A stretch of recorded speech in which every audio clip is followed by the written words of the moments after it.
जय गजानन श्री गणेश। स्वागत है आप सभी का आपके YouTube चैनल श्री गणेश में। आज हम गणेश पुराण के 9वें और 10वें अध्याय पर प्रकाश डालेंगे। 9वां अध्याय इस प्रकार है। तदंतर महर्षि भृगु ने राजा सोमकांत को गणेश पुराण के श्रवण का परामर्श दिया और श्री गणेश के 108 नामों से अभिमंत्रित जल से उस राजा का अभिषेक किया।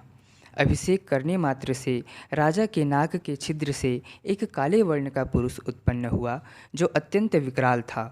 उसकी गर्जना से सभी आश्रमवासी भयभीत हो गए। तब भृगु द्वारा उसका परिचय पूछे जाने पर उसने अपना नाम पाप पुरुष बताया और कहा कि मैं सभी मनुष्यों के शरीर में वास करता हूँ। तुम्हारे गणेश मंत्र से अभिषिक्त किए हुए जल के प्रभाव से राजा के शरीर से मैं बाहर आया हूँ। मैं भूखा हूँ, मुझे कुछ खाने को भोजन प्रदान करो और रहने को स्थान भी प्रदान करो, अन्यथा मैं सभी आश्रम वासियों का ही भक्षण कर लूँगा। तब महर्षि भृगु ने उसे एक सूखे आम के पेड़ के कोटर में रहने को कहा। तब उसके स्पर्श मात्र से वह वृक्ष भस्मसात हो गया। तब ऋषि भृगु ने सोमकांत को पवित्र जल में गणेश तीर्थ में स्नान कराया। तब उसके कष्ट कुछ हद तक कम हुए, उसके घाव भर आए, पुनः वह दिव्य देह वाला हो गया। उसने ऋषि से इस चमत्कार का वर्णन करते हुए उनसे कहा कि ऋषिवर, इस तीर्थ स्नान के बाद एवं गणेश पुराण के श्रवण के बाद ये अद्भुत अनुभव मुझे हुआ है, इसलिए आप मुझे इस दिव्य पुराण के विषय में बताएं। श्री गणेश कौन है? गणेश पुराण को किसने सुनाया था और सुना था? कष्ट से मुक्ति दिलाने वाले श्री गणेश के बारे में मैं जानना चाहता हूँ। तब भृगु ने कहा कि ये गणेश पुराण की कथा महर्षि वेदव्यास ने ब्रह्मदेव से सुना था और उन्हीं से मैंने इसे ज्ञात किया है। श्री गणेश समस्त गणों के ईश स्वामी हैं। वे निर्गुण निराकार ओमकार परमात्मा हैं जो अपने भक्तों के प्रेम में आकर साकार होते हैं। गुणातीत हैं, अव्यक्त हैं। उनकी महिमा का गान स्वयं ब्रह्मा, विष्णु और शिव भी नहीं कर सकते। शेषनाग 1000 मुख वाले होकर भी उनकी विशेषता को नहीं बता सकते। ऐसे श्री गणेश के इस दिव्य चरित्र जिस ग्रंथ में वर्णित है वह श्री गणेश पुराण कई जन्मों के पुण्य के प्रभाव से ही पुण्यों के संचय होने पर ही मनुष्य इस पुराण का श्रवण कर सकता है। तुम धन्य हो राजन जो तुम्हें इसका सौभाग्य प्राप्त हो रहा है। अब तुम ध्यान देकर शुद्ध मन से इस पुराण का श्रवण करो और प्रतिदिन पुराण श्रवण के पुण्य का फल तुम इस पाप पुरुष के स्पर्श से भस्म में परिवर्तित इस आम्र वृक्ष को समर्पित करो। इस प्रकार गणेश पुराण का 9वां अध्याय संपूर्ण हुआ। अब हम गणेश पुराण के 10वें अध्याय पर प्रकाश डालेंगे।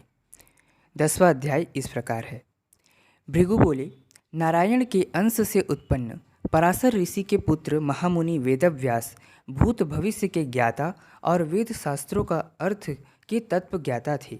उन्होंने वेदों को 4 भागों में ऋग्वेद, यजुर्वेद, सामवेद और अथर्ववेद के रूप में विभाजित किया और इसी के मद और अभिमान में आकर उन्होंने पुराणों की रचना करना आरंभ किया, किंतु मंगलाचरण एवं गणेश पूजन नहीं किया। उसी कारण विघ्नों से आक्रांत व्यास जी ब्रह्मदेव से इसका निवारण पूछने सत्यलोक को गए। वहाँ उन्होंने ब्रह्मदेव को प्रणाम किया और अपनी समस्या को उनके सामने रखा।